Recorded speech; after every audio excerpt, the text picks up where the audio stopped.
제4년 아홉째 달 곧 기슬레월 4일에 여호와의 말씀이 스가랴에게 임하니라.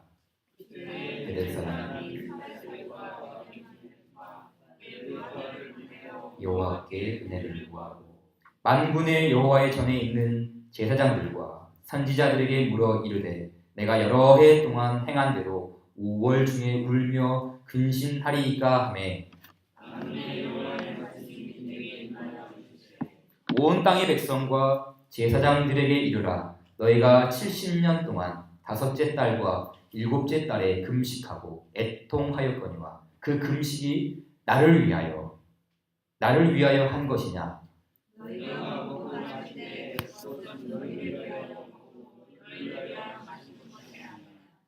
예루살렘과 사면 성읍에 백성이 평온히 거주하며 남방과 평온의 사람이 거주할 때에 여호와가 옛 선지자들을 통하여 외친 말씀이 있지 않으냐 하시니라. 만군의 여호와가 이같이 말하여 이르시기를 너희는 진실한 재판을 행하며 서로 인애와 긍휼을 베풀며 과부와 나그네와 궁핍한 자를 압제하셨으며 서로 대하려고 마음에 동무하지 말라 하였다. 그들이 듣기를 싫어하여 등을 돌리며 듣지 아니하려고 귀를 막으며 그 마음을 공방스럽게 하여 율법과 만군의 여호와 그의 영도 옛 선지자들을 통하여 전한 말을 듣지 아니하고 만군의 여호와께로부터 내가 불러도 그들이 듣지 아니한 것처럼 그들이 불러도 내가 듣지 아니하리라. 만군의 여호와가 말하였느니라. 내가 그들을 바람으로 불어 알지 못하던 여러 나라에 흩었느니라. 그 후에 이 땅이 황폐하여 오고 가는 사람이 없었나니 이는 그들의 아름다운 땅을 황폐하게 하였음이라 하시니라. 아멘. 오랜만에 스가랴서의 말씀을 또 펼쳐봤습니다. 이제 연말 되니까 좀 스가랴서의 말씀을 통해서 우리가 배울 점들이 좀 많은 것 같아요. 그래서 함께 7장의 말씀을 함께 조금 나누고자 합니다. 어느 동네에 실제로 있었던 이야기라고 합니다. 동네 입구에 빈 공터가 하나 있었어요.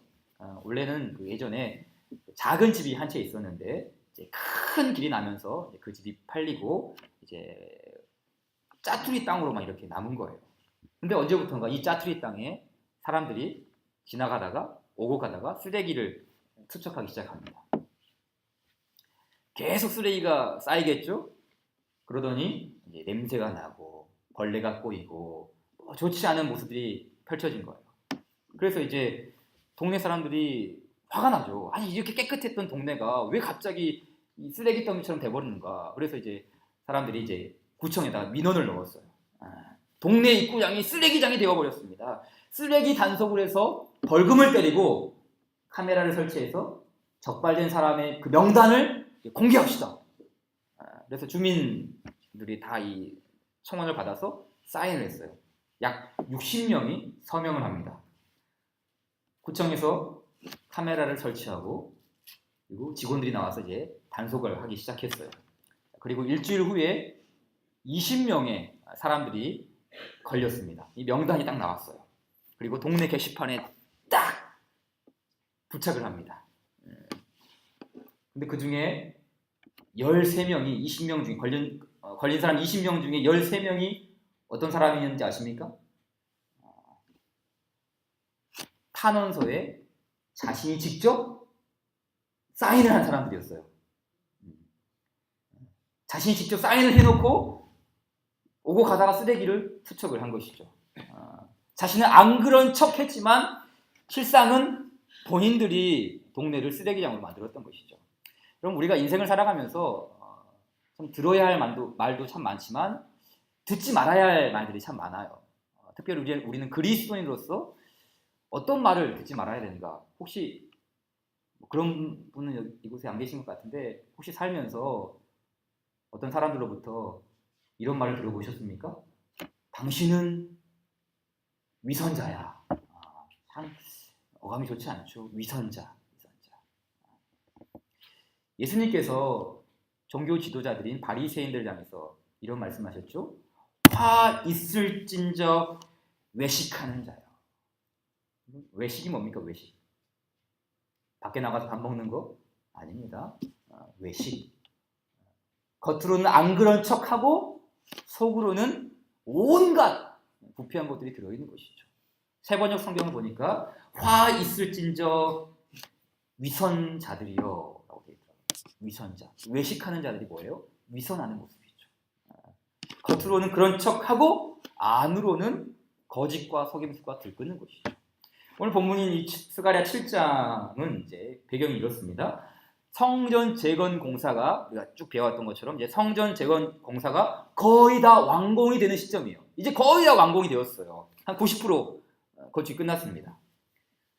바벨론 포로에서 돌아온 유다 백성들 중에는 이제 예루살렘에 정착한 사람들도 있었지만 베델, 좀 위쪽에 있는 베델에 정착한 사람들도 있었어요. 자, 오늘 본문 2절이죠. 2절 한번 읽어볼까요? 2절 시작.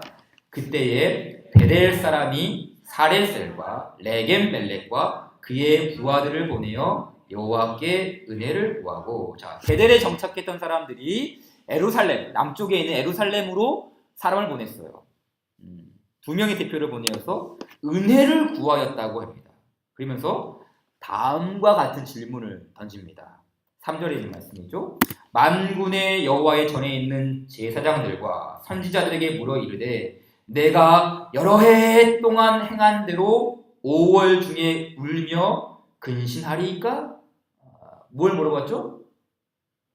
5월 중에 울며 근신하리이까? 이걸 지금 물어본 거예요. 베델에 있는 사람들이 대표를 보내서 우리가 5월 중에 근신하리이까? 이게 무슨 말이냐면 좀 배경을 알아야 돼요.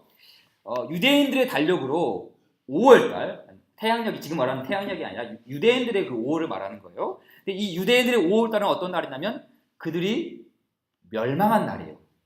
자신의 나라가 처참히 묻어진 달이 5월달이에요. 우리나라로 치자면 우리가 일본에게 국권을 빼앗긴 날이죠.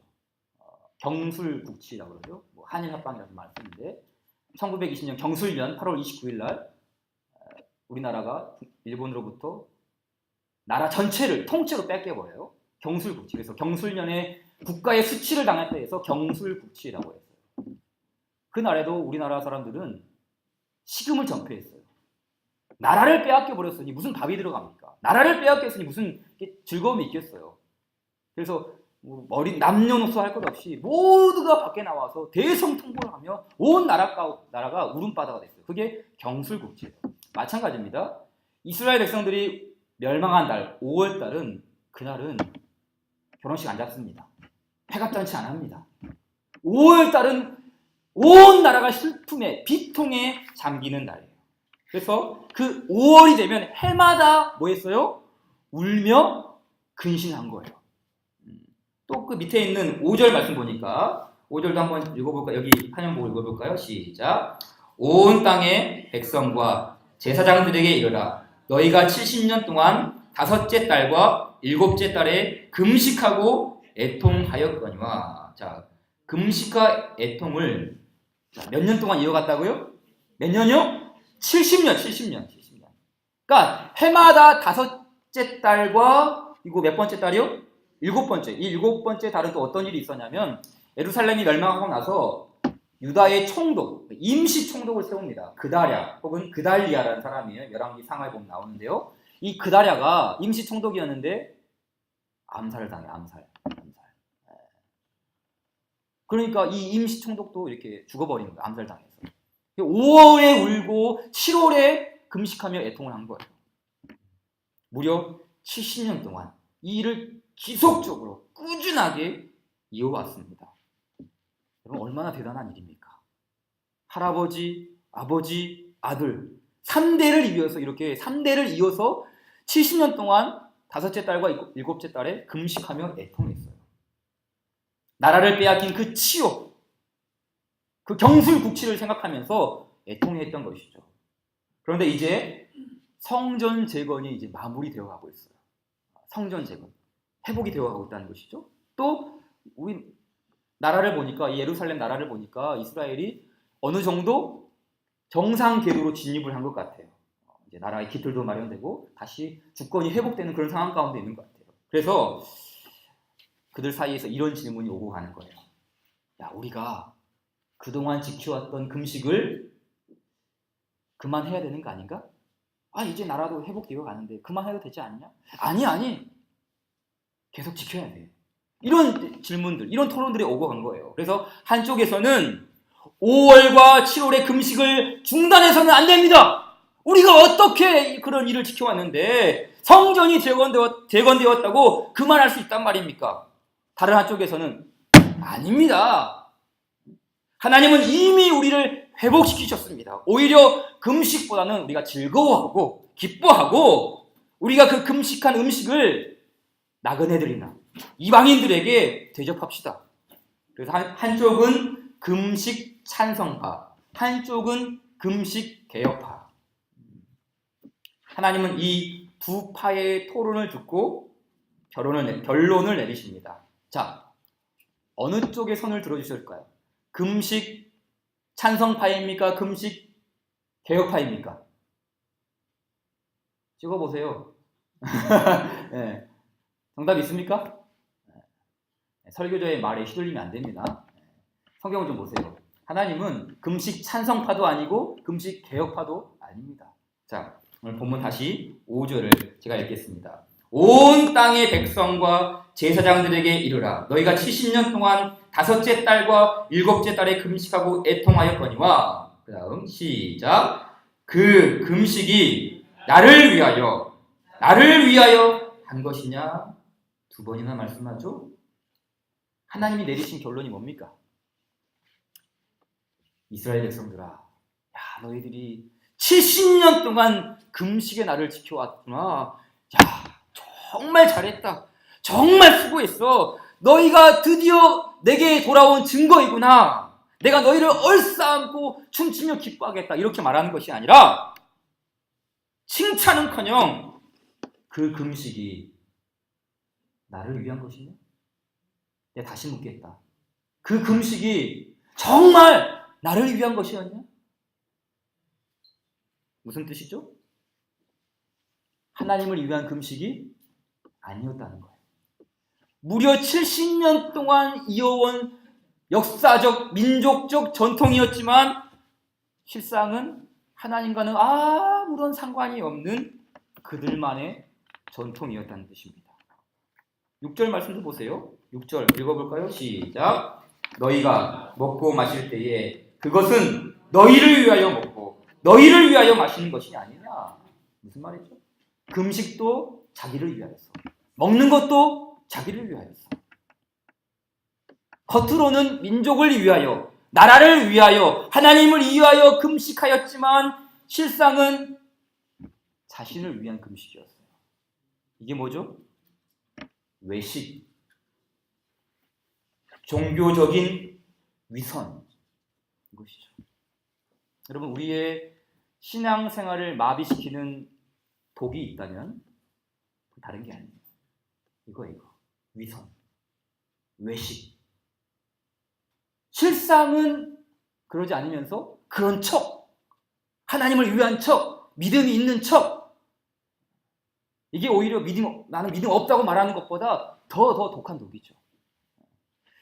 사도행전을 보게 되면 자신의 땅을 팔아서 교회에 헌금을 한 부부가 나옵니다. 아나니아와 삽비라 부부죠. 생각해 보세요. 월급의 11조도 아니고 땅을 팔아서 그 중에 일부를 헌금했어요. 공동체를 위해서, 교회를 위해서, 가난한 자들을 위해서 자신의 땅을 매각한 후 그걸 현찰로 만들어서 헌금함에 싹 넣었어요. 이거 칭찬받을 일이 아닙니까?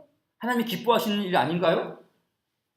사도행전 5장 1절과 2절, 세 번역 버전 한번 읽어볼까요? 시작. 아나니아라는 사람이 그의 아내 삽비라와 함께 소유를 팔아서 그 값의 얼마를 따로 떼어 놓았는데 그의 아내도 이것을 알고 있었다. 그는 떼어놓고 난 나머지를 가져다가 사도들의 발 앞에 놓았다. 자, 그리고 베드로가 묻는 거예요. 이것이 전부이요? 네, 전부입니다. 다시 묻겠습니다. 이것이 정말 전부입니까? 네, 전부가 맞는데요. 무슨 소리를 하는 게요? 당신들은 사람에게 거짓말하는 게 아니라 하나님께 거짓말한 것이요. 그러면서 이 부부는 차례차례 혼이 떠나가고 맙니다. 자, 성경을 연구해 볼까요? 아나니아 삽비라 부부는 왜 엎드러지고 말았을까요? 왜 그들이 혼이 떠나고 죽어버렸을까요? 생각해 보셨나요? 뭐 때문입니까? 단지 땅값에 전부를 다 바쳐야 했는데 일부만 바쳤기 때문에 멸망당했을까요? 아니면 베드로 사도한테, 그 대사도한테 거짓말해서 속였기 때문에 즉각 처단을 당했을까요? 만약 이 두 가지 때문이라면 우리 중에 살아있을 사람 아무도 없어요. 아무도 없어요. 아무도 없어요. 거짓말 안 해본 사람 있나요? 어제 저녁 점심이었어요. 집에서 밥을 먹는데 이제 우리 자녀들은 아직 어리기 때문에 희애리는 그 아기 식탁에 이렇게 앉아서 이렇게 밥을 먹어요. 뭐 아시는 분은 아시겠지만 그 아기 식탁에 딱 앉혀놓으면 이게 스스로 빠져나올 수가 없어요. 어른들이 쑥 이렇게 빼줘야지만이 나올 수가 있어요. 근데 이제 혼자서 이제 밥을 먹고 오빠는 저쪽에서 장난감 가지고 놀고 있는 거예요. 그러더니 저한테 이러는 거예요. 아빠 심하려요. 그러는 거예요. 심하렵다고. 그럼 보통 이제 심하려면 제가 이제 쏙 꺼내서 이제 화장실 가게끔 보내주는데 쏙 꺼내서 딱 내려줬더니 화장실로 안 가고 오빠한테 가는 거예요. 이 녀석이 머리 쓴 거예요. 밥 먹고 있는데 엄마 아빠 나 오빠랑 같이 놀 거예요. 그러면은 이제 안 보내줄 거 뻔히 아니까 머리를 써가지고 아빠 심하려요 이렇게 해가지고 절 속임수를 친 거예요. 속임수 치고 딱 들어온 거예요. 거짓말한 거죠. 감히 목사님한테 거짓말했어요. 이거 즉각 처분 아닙니까? 아나니아 삽비라처럼. 여러분 아나니아 삽비라가 거짓말했기 때문에 혼이 떠나갔다. 그건 좀 아니에요. 자, 이 아나니아 삽비라 부부의 이 해석의 열쇠를 찾기 위해서는 사도행전 4장으로 가야 돼요. 사도행전 4장 36절, 37절을 보면 이런 말이 나옵니다. 자, 누가 나오냐면 같이 읽어볼까요? 시작. 구브로에서 난 레이족 사람이 있으니 이름은 요셉이라. 사도들이 일컬어 바나바라. 번역하면 위로의 아들이라 하니 그가 같이 있음에 팔아 그 값을 가지고 사도들의 발 앞에 두니라. 자, 아나니아와 삽비라가 영향받았던 인물이 누구죠? 바나바. 위로의 아들로 불리는 바나바예요. 와, 교회에서 별명이 뭐라고요? 위로의 아들이에요. 야, 바나바 당신은 참 위로가 많은 사람이야. 어쩜 그렇게 사람들에게 격려를 많이 하고 사람을 세워줄 수 있어? 이런 위로의 아들이라는 별명을 받은 사람이었어요. 이 위로의 아들도 자신의 그 소유를 다 팔아서 공동체를 위해서 헌신했어요. 문제는 아나니아와 삽비라 부부가 이 바나바처럼 바나바의 영향을 받아서 순수한 그 동기로 헌신했으면 좋았을 텐데 사실은 그게 아니었어요.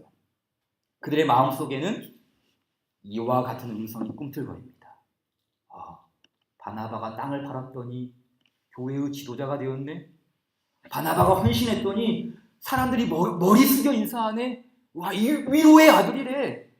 우리도 바나바처럼 교회의 장로는 돼야지. 하다못해 안수 집사는 돼야지. 우리도 바나바처럼 인정받아야지. 무엇의 문제입니까? 하나님을 향한 진실된 헌신이 아니라 헌신하는 척, 신앙이 있는 척, 겸손한 척, 사랑이 많은 척, 훌륭한 신앙인인 척 흉내만 내었다는 거예요. 무엇의 문제죠? 외식. 위선의 문제였어요. 위선은 치명적인 독이 돼요. 그래서 하나님께서 그 교회 공동체 안에 새롭게 출발하는 그 교회 공동체 안에 위선의 독이 침입하지 못하도록 딱 차단해버려요. 그건 이 문제였죠. 자, 그럼 왜 위선이 독이 되는가? 자, 오늘 스가랴 7장에서 한 두 가지 정도 요약할 수가 있을 것 같아요. 자, 첫째는 위선의 실체는 불순종의 뿌리가 되기 때문이에요. 위선의 그 실체를 파고 들어가면 사실은 무엇이 동기가 있어요? 불순종. 자, 오늘 본문 8절 이하의 말씀 보세요. 8절부터 제가 읽겠습니다. 여호와의 말씀이 스가랴에게 임하여 이르시되 만군의 여호와가 이같이 말하여 이르시기를 너희는 진실한 재판을 행하며 서로 인내와 긍휼을 베풀며 과부와 고아와 나그네와 궁핍한 자를 압제하지 말며 서로 해하려고 마음에 도모하지 말라 하였으나, 자 11절부터 시작. 그들이 듣기를 싫어하여 등을 돌리며 듣지 아니하려고 귀를 막으며 그 마음을 금강석 같게 하여 율법과 만군의 여호와가 그의 영으로 옛 선지자들을 통하여 전한 말을 듣지 아니하므로 큰 진노가 만군의 여호와께로부터 나왔도다. 자, 이스라엘의 위선 속에 숨겨진 진실이 뭡니까? 불순종. 그들은 듣기를 싫어하여 뭘 돌렸어요? 등을 돌려버립니다. 계속해서 말씀하니 뭘 막아버려요? 귀를 막습니다. 이번에는 그 마음을 금강석 같은 마음으로 만들어버려요. 하나님이 말씀해도 나는 아무리 끄떡 아무리 말씀해봐라 나는 변하지 않는다. 나는 가만히 있는다. 금강석 같은 마음으로 하나님의 말씀을 다 내받아쳐버리는 거예요. 그러면서 뭐예요? 5월과 7월이 되면 금식하러 가는 거예요. 여러분 이게 지금 이해가 되시나요? 아무리 말씀이 들려오고 아무리 말씀이 선포되어도 금강석 같은 마음으로 그 말씀을 다 밀어내버리고서는 5월과 7월이 되면 뭐하러 간다고요? 기도하러 간다니까. 금식하러 기도하러 간다니까요. 여러분 이게 바로 위선의 본질이에요. 위선. 단순히 믿음 있는 척, 뭐 순수한 척 흉내내는 정도가 아니라 그 완악함, 그 금강석 같은 완악함이 마음을 사로잡고 있는 거예요. 위선의 실체는 불순종이에요. 불순종. 이게 참 불순종, 위선의 모습이죠. 자, 두 번째로 왜 위선이 복이 되는가? 자, 두 번째는 바로 위선은 멸망으로 끝을 맺기 때문입니다. 위선의 결과는 멸망. 그 멸망을 초래하기 때문입니다. 오늘 본문 13절, 14절 말씀 같이 한번 읽겠습니다. 시작. 내가 불러도 그들이 듣지 아니한 것처럼 그들이 불러도 내가 듣지 아니하리라. 만군의 여호와가 말하였느니라.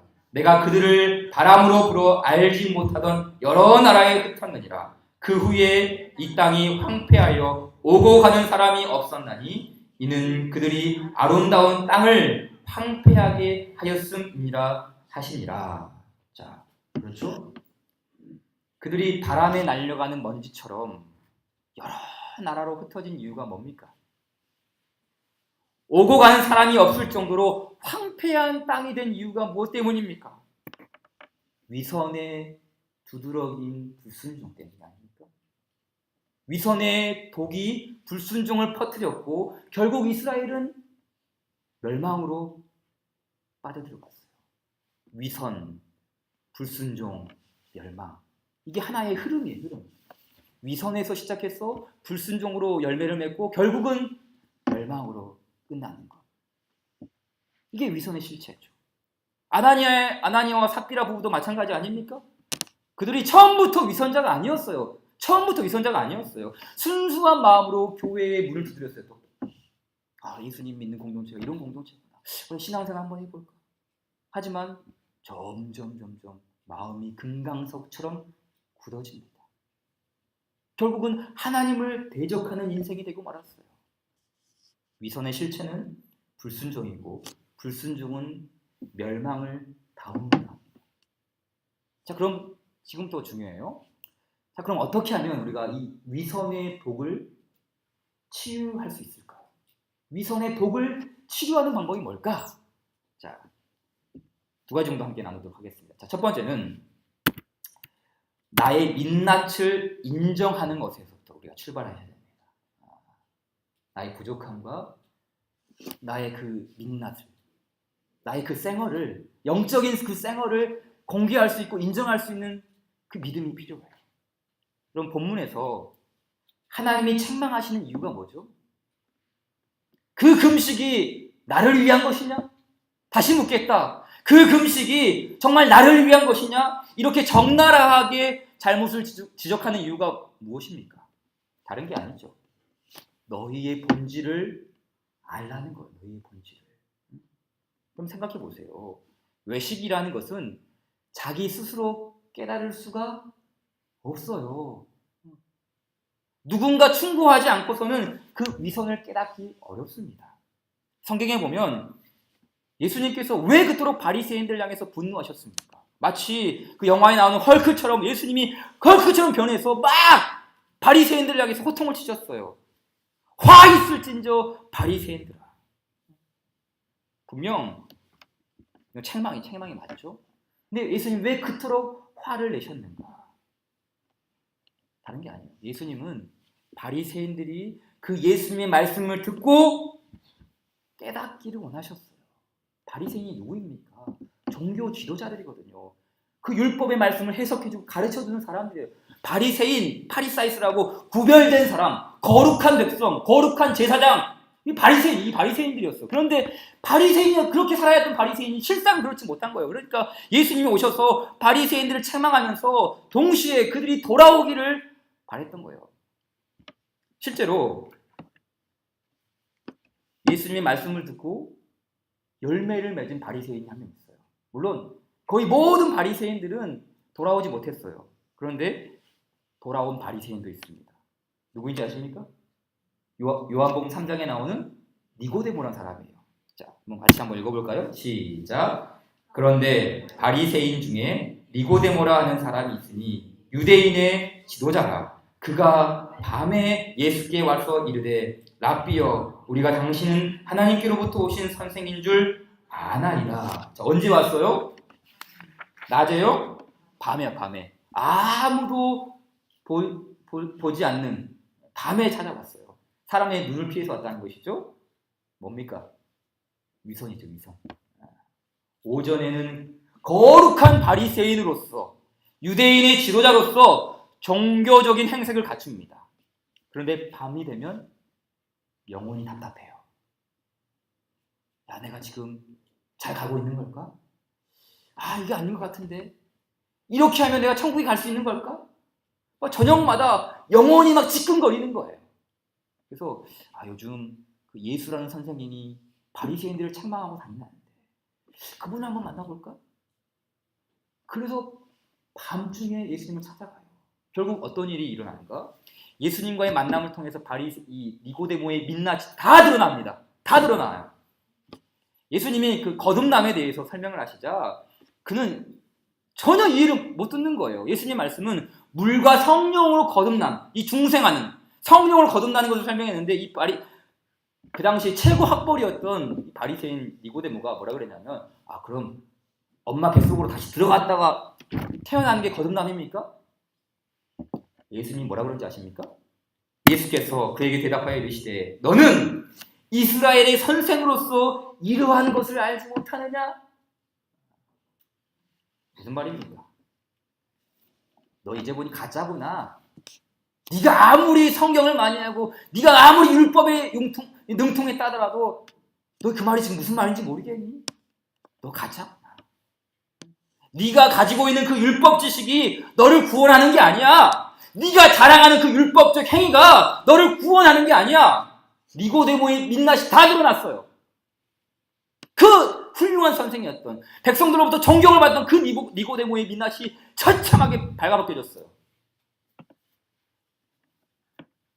중요한 것은 니고데모가 요한복음 3장에서 자신이 거듭났는지 혹은 예수님을 믿게 되었는지 결론이 없이 사라져버려요.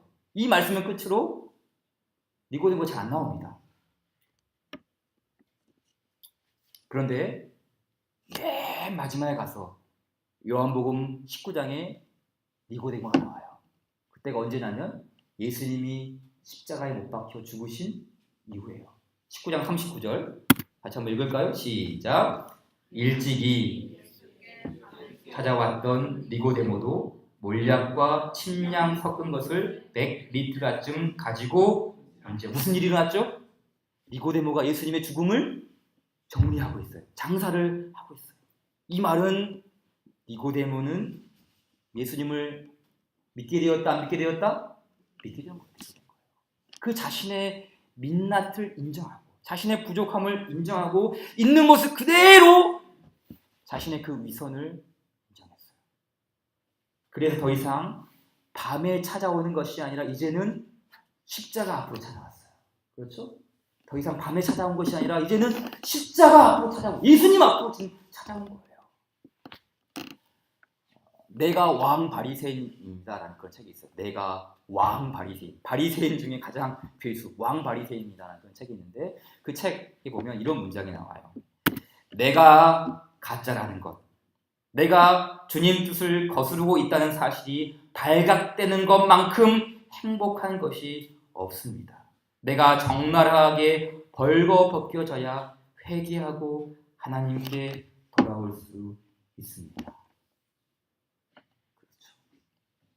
우리는 우리 자신을 인정하는 것에서부터 이 외식은 치유될 수 있어요. 나 자신을 인정하는 것이죠.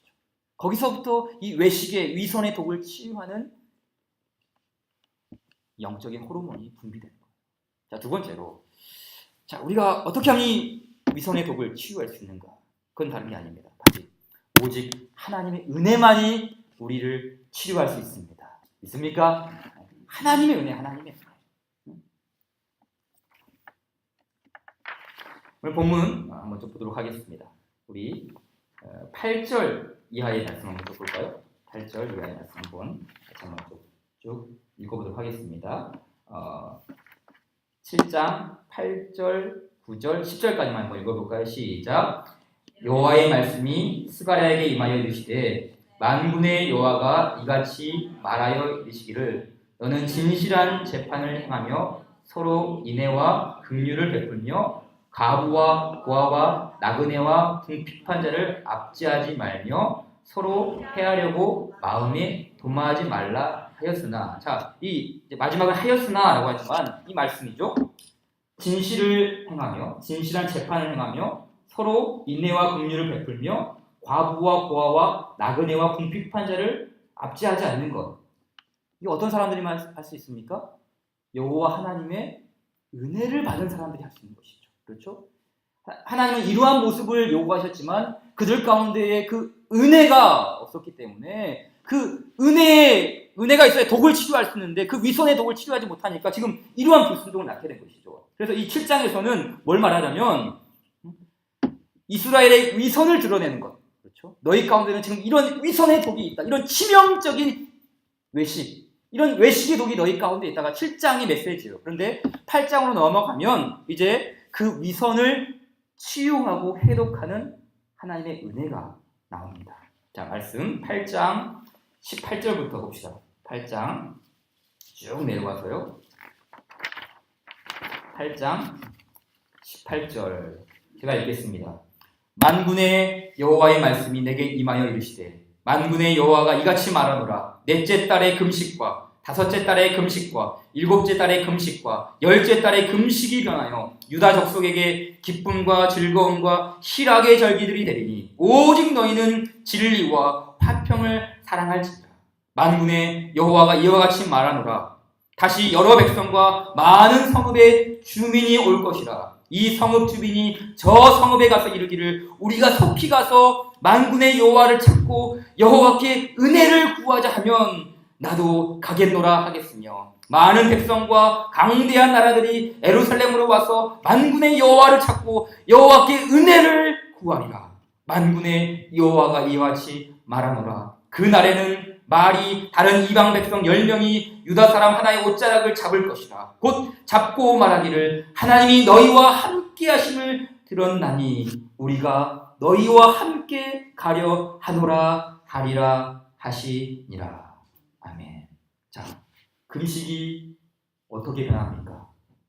8절 말씀에 18절 말씀에 기쁨과 즐거움과 희락의 절기들이에요. 이 금식이 이제 변해서 기쁨, 즐거움, 희락의 날이 되는 것이죠. 또 여호와의 은혜 가운데에 이스라엘이 회복됩니다. 다시 회복되는 것이죠. 스가랴서의 말씀이죠. 다시 회복되는 것.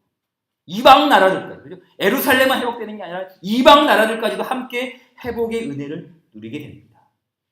7장까지만 해도 그렇게 금강석 같은 위선, 절대 변하지 않는 그 위선, 계속해서 하나님이 그걸 적나라하게 드러내셨어요. 그런데 8장에 와서는 그 위선의 독을 치유하는 하나님의 은혜가 임해요. 여러분, 예수님의 은혜, 예수님의 십자가는 우리의 위선까지도 치유하십니다. 십자가의 핏방울이 금강석 같은 내 마음에 뚝뚝 떨어질 때 그 위선이 녹아내리는 거예요. 주의 은혜로 대속하여서 비와 같이 붉은 재 은같이 이겠네. 주님의 은혜는 한없이 크오니 돌 같은 내 마음 곧 녹여주소서. 바로 이 찬송이죠. 주님의 은혜는 한없이 크오니 그 금강석 같은 내 마음, 절대로 변하지 않는 그 금강석 같은 내 마음이 하나님의 은혜의 단비가 뚝뚝뚝뚝 떨어질 때 그 눈 녹듯이 녹아내린다니까요. 그 은혜가 임해야 돼요.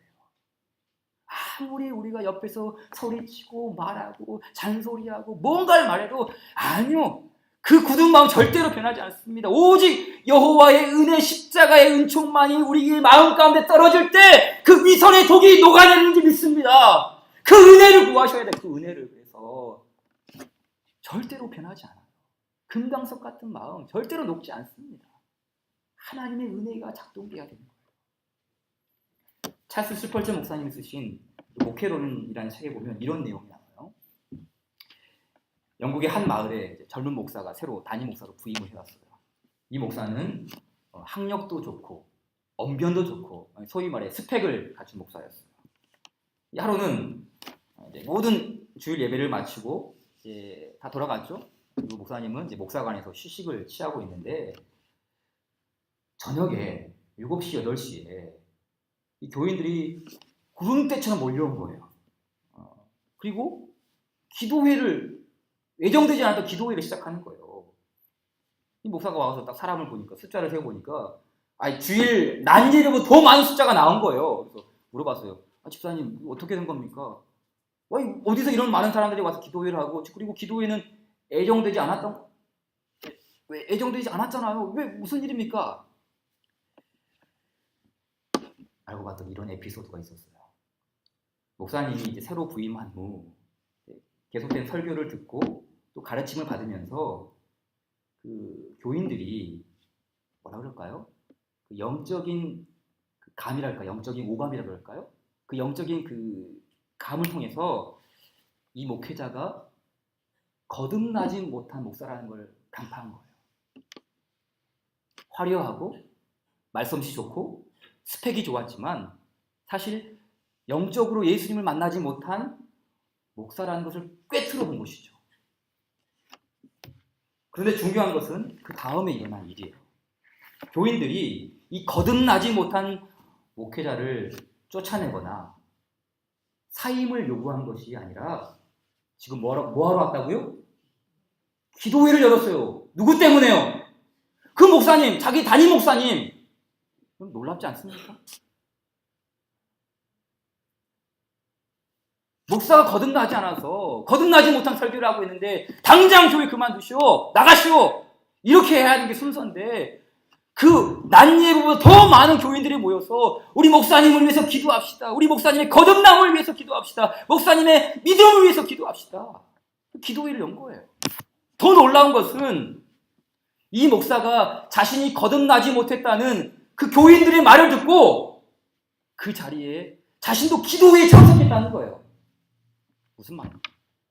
집사, 무슨 말 하는 거야? 나 이래봐도 모태신앙이라고, 나 이래봐도 런던 신학교 나온 사람이라고, 나 이래봐도 얼마나 스펙을 갖춘 사람인데 무슨 소리 하는 거야? 내가 거듭나지 못했다니. 이런 위선을 떠는 게 아니라 그 교인들의 기도 소리를 듣고 자신도 그 자리에 엎드려서 기도회에 참석했다는 거예요. 여러분, 놀랍지 않습니까? 저는 이 내용을 보면서 마음에 정말 큰 울림이 되었어요. 옛날 그 부흥의 시대에는 정말 하나님의 은혜가 역사할 수밖에 없었던 이유가 있었구나. 이유가 있었어. 교인들도 그렇잖아. 교인들도 어떻게 거듭나지 못한 목사를 위해서 기도해야 한다고 그렇게 모여서 기도를 합니까? 달라도 뭔가 다르지 않습니까? 또 그 목회자도 그 말을 듣고 자존심 상하지 않고 자기 민낯을 인정하고 그 자리에 엎드려서 기도에 참석했어요. 그리고 그 목사 거듭나고 예수님 만나고 교인들에 대해 감사하면서 자신의 솔직함을 고백하고 그 교회에서 또 목회를 이어갔어요. 여러분, 이런 모습들 얼마나 그립습니까? 얼마나 아름다운 모습입니까? 여러분, 우리 안에도 하나님의 은혜가 필요합니다. 아버지의 은혜가 필요해요. 그저 교회만 왔다 갔다 하는 그런 신앙의 모습이 아니라 참 하나님의 은혜가 임하였어. 사실은 내가 이런 모습이었고 이런 위선자의 모습이었는데 이제 참으로 주님의 은혜 가운데 돌같은 내 마음이 녹아내려져서 예수님을 알게 되고 주님을 만났습니다. 이런 은혜가 우리 모두에게 있기를 축복합니다. 하나님의 은혜가 우리를 살립니다. 하나님의 은혜가 우리를 거듭나게 하는 줄 믿습니다. 위선의 독에서 벗어나와 우리가 참으로 하나님을 만나고 그 예수 그리스도의 십자가 아래에서 참된 은총을 누리는 우리 모두가 되기를 우리 주님의 이름으로 축원드립니다. 우리 함께 같이 찬송 드립시다. 279장 함께 같이 찬양 드립시다.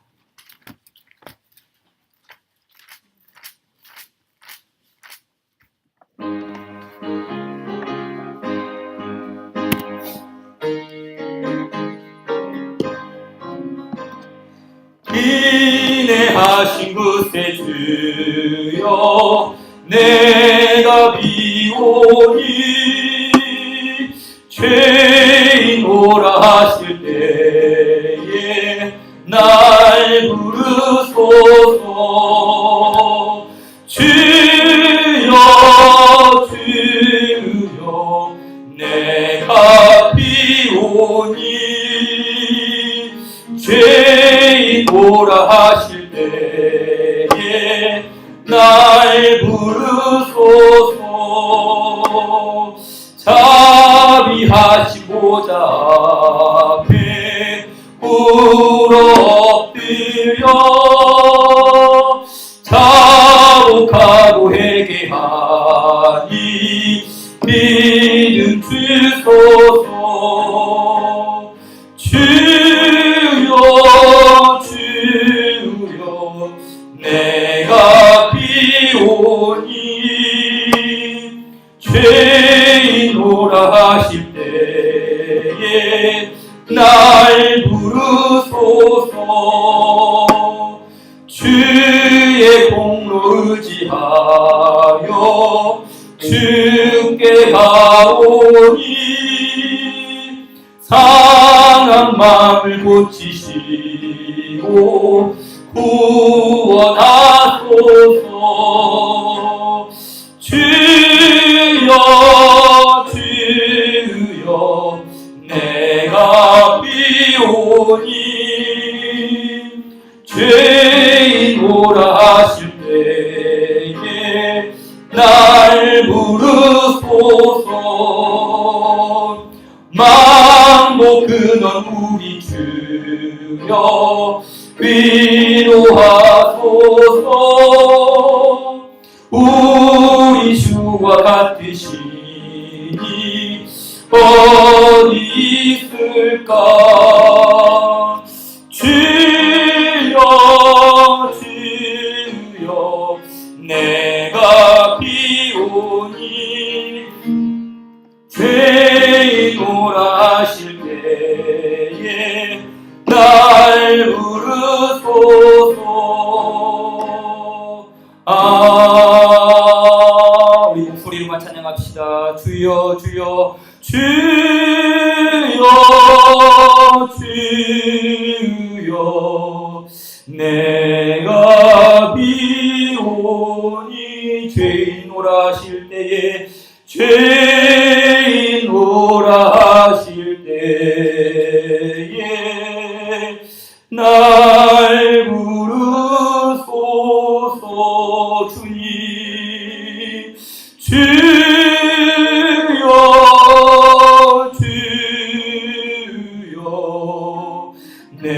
내가 비오니 죄인 오라실 때에 날 부르소서. 주님 아버지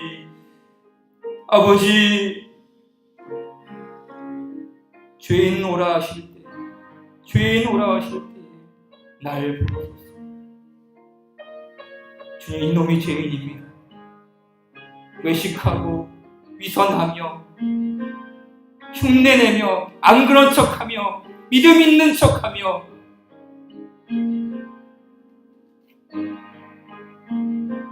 하나님은 다 아시는데 겉모습만 회칠한 무덤처럼 그렇게 살아왔던 우리의 모습, 주님이여, 우리의 위선의 독을, 우리의 이 완악한 금강석 같은 마음을 주님 녹여주시기를 원하옵나이다. 아버지여, 변하지 되지 않는 그 마음, 너무나도 금강석같이 굳어버려서 복음이 들어오지 않는 그 마음, 아버지여, 우리에게 힘이 없습니다. 우리에게 능력이 없습니다. 오직 여호와 하나님의 은혜만이, 그 십자가의 핏방울이 우리의 마음 가운데 뚝뚝뚝뚝 떨어질 때 아버지여, 우리의 돌같은 마음이 녹아질 줄 믿습니다. 주님, 그 은혜를 구합니다.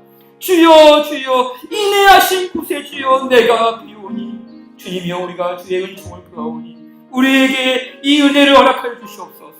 우리의 심령에 이 은혜를 주시옵소서. 아버지, 우리 가정 가운데 하나님이 회개의 마음을 주시옵시고, 아버지 하나님을 다시 한번 새롭게 만나는 은혜가 우리 가운데 있을 수 있도록 주여 우리에게 은혜를 허락하여 주시옵소서. 아버지의 은총을 구하며 우리 같이, 주님, 내가 여기 있사오니 주여 이놈이 죄인이오니 아버지 앞에 은혜의 보좌 앞에 나아가니 우리에게 은혜를 베풀어 주시옵소서. 우리 같이 기도하겠습니다.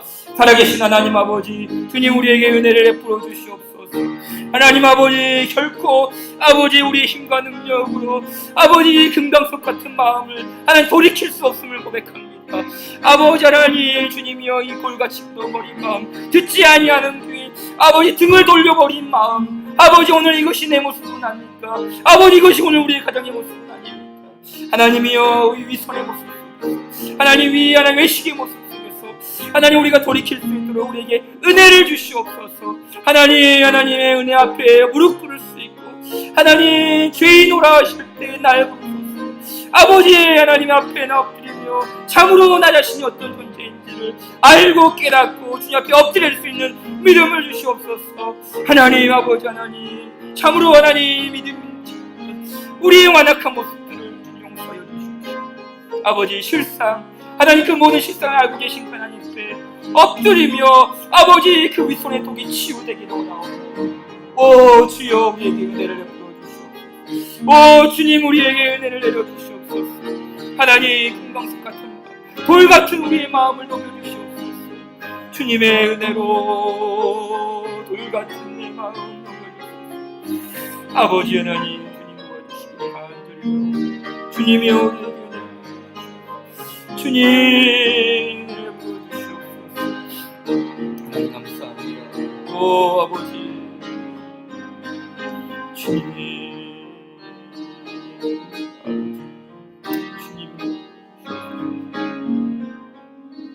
하나님, 주님께서 오늘 우리에게 복된 날을 허락하여 주시고, 또 주님을 온종일 찬송하며 주님의 은총 아래 거하게 하신 하나님 참으로 감사드립니다. 아버지 하나님, 영원하신 그 하나님, 우리를 회복시키시는 하나님, 우리를 일으키시는 하나님, 우리에게 은혜를 베푸시는 그 하나님을 우리가 신뢰하며 나아가기를 원하옵나이다. 어떠한 어려움 속에서도, 어떠한 풍파 속에서도, 하나님 믿음의 침몰 속에서도 우리가 믿음 잃지 아니하고 하나님 믿음의 닻을 굳건히 붙잡고 우리가 주님과 함께 이 어두운 바다를 항해할 수 있는 참된 믿음을 허락하여 주시옵소서. 그래서 우리가 이 세상 살아갈 때에 하나님, 때로는 실망하고 좌절하고 낙심하는, 또 우리의 참된 이 완악함을 보는 그 순간 속에서도 우리를 붙드시는 하나님의 은혜로 우리가 아름답게 믿음의 항해를 하는 그런 복된 믿음의 복된 자녀들이 다 될 수 있도록 성령 하나님께서 은총을 베풀어 주시옵소서. 살아가는 권속들 하나님 하루하루 살 동안 주님 함께하여 주시옵소서.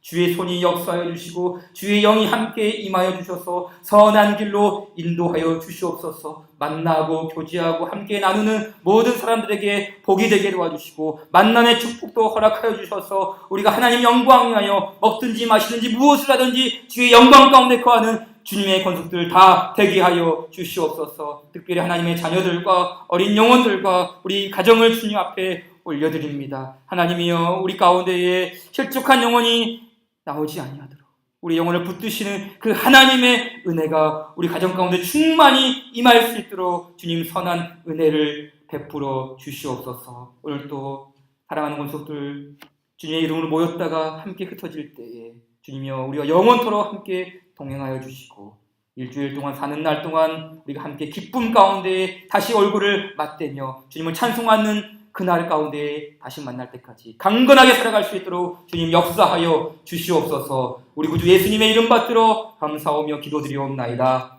아멘.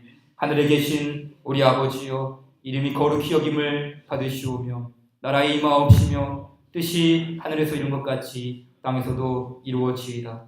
오늘날 우리에게 일용할 양식을 주옵시고 우리가 우리에게 죄 지은 자를 사하여 준 것 같이 우리 죄를 사하여 주옵시고 우리를 시험에 들게 하지 마옵시고 다만 악에서 구하옵소서.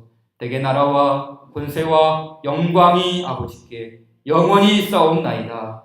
아멘.